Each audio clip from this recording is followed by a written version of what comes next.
Profesor, buena profesor, ¿y cómo es eso que una mujer, pero el profesor se la come los perros, padre? ¿Y que hay, profesor, que de esas malditas madres de los profetas, profesor? Bueno, siéntese, querido estudiante, y vamos a ver cómo le damos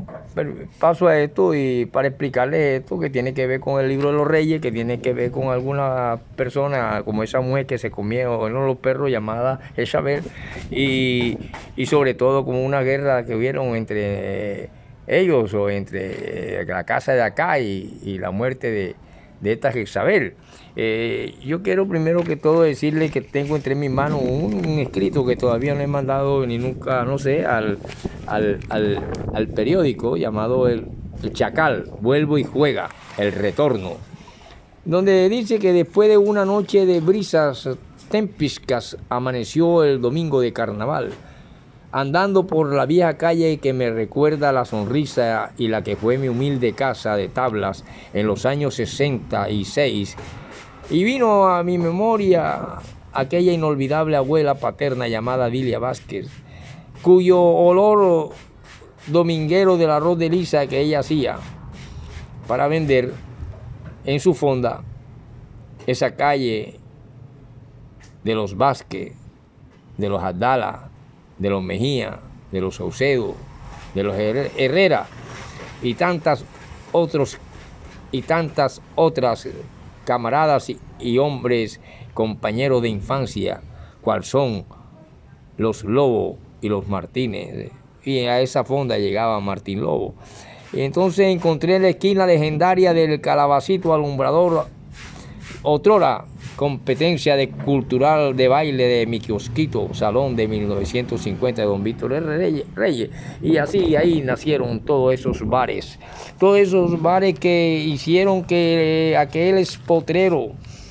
llamado el espotrero de los de la Rosa, hoy en día Villa del Valle, como están en la escritura, se convirtiera y saliera de su letargue de ronquidos de sapos con ronquera y se convirtiera en un pequeño Chicago en las noches nocturnas, con toda clase de pistoleros, apartamenteros, prostitutas para allá, prostitutas para acá, y una vida, ahí entró la luz eléctrica, y así la gente despertó, y una nueva mentalidad, una nueva juventud, los billares, luego el teatro, y así en eso creció un pequeño profeta que conoce la palabra de Dios y se monta en los púlpitos, y ese profeta provenía de aquella maldita madre en las épocas en que el Vaticano todavía era algo extraordinario y que ya creo que ya muy poco le paran bola sobre el tema del aborto. Y así se encontraron frascos de diferentes clases que botaban ahí. Y aquel profeta del barrio La Manga, de abajo, que se decía que Dios lo había escogido, no sabía que el pequeño profeta realmente de estudios bíblicos había encontrado con el libro de los Reyes, allá en el capítulo, en el número 9, había encontrado que había sido bendecido un tal Jehú como rey de la casa de Acab, y había sido bendecido por un profeta, quien profetizó la destrucción y muerte de Jezabel en Nabot, cuando Jehú mató a Josán. Así todas esas cuestiones se encuentran los que estudian en estas cuestiones, y de esta manera vemos cómo el profeta maldito, que proviene de una madre maldita, porque esa había arrojado había mandado arrojar a alguien un frasco con un aborto en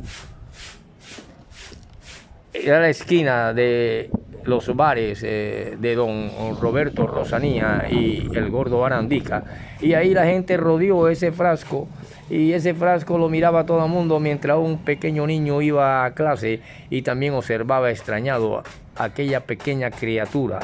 en formol, disecada y muerta, y se llevó esa criatura en su mente y permaneció para siempre. ¿Y de cuál de las grandes mujeres encumbradas y casadas sería, y de qué vientre habría salido ese pequeño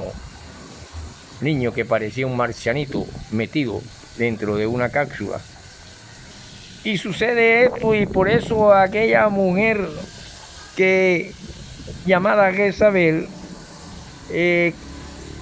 y aquel bendecido profeta que profetiza aquella destrucción de la casa de Acab y la muerte de Jezabel, la mujer que fue arrojada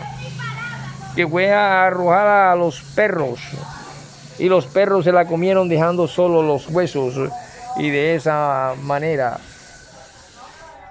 una maldita madre pare a un maldito profeta. Y ese maldito profeta era porque acá en estos tiempos modernos él mismo se dice que es profeta, que Dios le habló en las noches y en los púlpitos. Habla y dice que es profeta porque Dios le había hablado en las noches, que era un profeta. Sin embargo, los profetas de la antigüedad decían las cosas y así sucedía, como fue el caso de la destrucción de la casa de Acab y la muerte de Jezabel, la mujer que se comieron los perros y dejaron solo los huesos. Y allá en Nabot, cuando fue esa muerte de Jehú, cuando mató a Josán. Y así de esa manera podemos darle conclusión al segundo episodio de la maldita madre de un profeta, y le daremos fin muy pronto.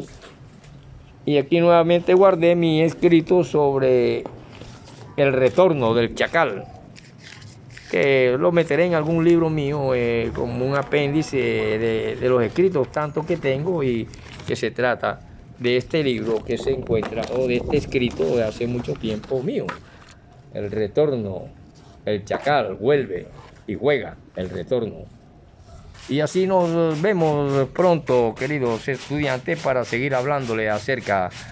de el tercer capítulo, el tercer tema de la obra o del escrito en Literofilosofía de Robinson Ferreira acerca de la maldita madre de un profeta. Nos vemos pronto.